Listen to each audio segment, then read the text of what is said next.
প্রকাশ্যে রামলালার মূর্তি। প্রতিদিনই অযোধ্যায় বাড়ছে জনসমাগম, সেই সঙ্গে বাড়ছে অনুদানের অঙ্ক। প্রতিদিন জমা পড়ছে 4 থেকে 5 লক্ষ টাকা অনুদান।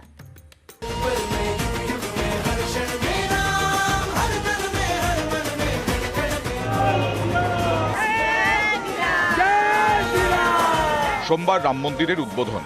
রাম নামে এখন জমজমাট অযোধ্যা।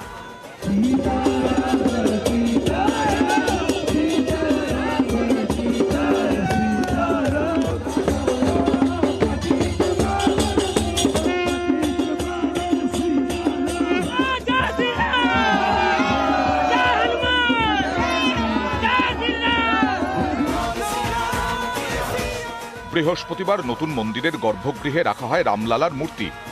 শুক্রবার প্রকাশ্যে এলো সেই মূর্তির ছবি।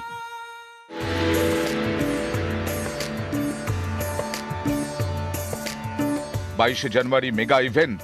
এর জন্য প্রায় 2 মাস ধরে বিপুল জনসমাগম হচ্ছে সরজুর পাড়ে।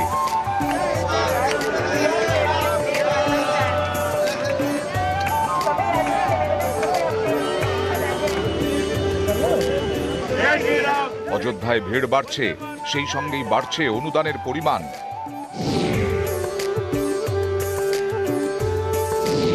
সূত্রের দাবি, গত সপ্তাহের থেকে চলতি সপ্তাহে দ্বিগুণ হয়েছে দর্শনার্থীদের সংখ্যা। প্রতিদিন 4 থেকে 5 লক্ষ টাকা অনুদান জমা পড়ছে। মাসিক হিসেবে প্রায় 2 কোটি টাকা। সামনের সপ্তাহ থেকে এই ভিড় আরো বাড়বে বলে মনে করছে প্রশাসন। ইতিমধ্যেই হয়ে গেছে গণেশ পুজো। উপস্থিত ছিলেন 121 জন পণ্ডিত। একদিকে যাবতীয় রীতি আচার মেনে চলছে প্রাণ প্রতিষ্ঠার প্রস্তুতি।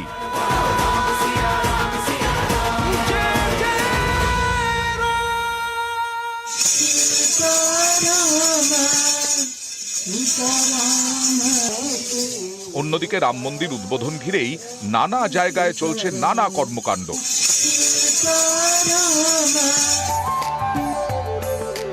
রামলালার প্রাণ প্রতিষ্ঠার বিশেষ দিনের জন্য তৈরি হচ্ছে দেশি ঘিয়ে তৈরি 13 লক্ষ লাড্ডু।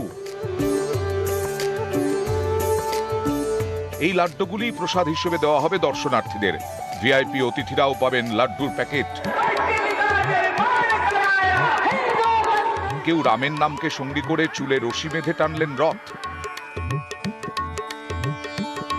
কোথাও মহিলারা হাতের মেহেন্দিতে ফুটিয়ে তুললেন রামের মুখ।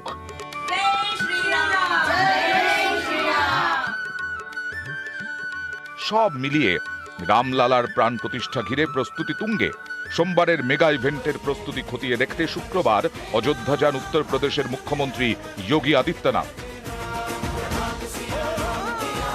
নিউজ 18 বাংলা।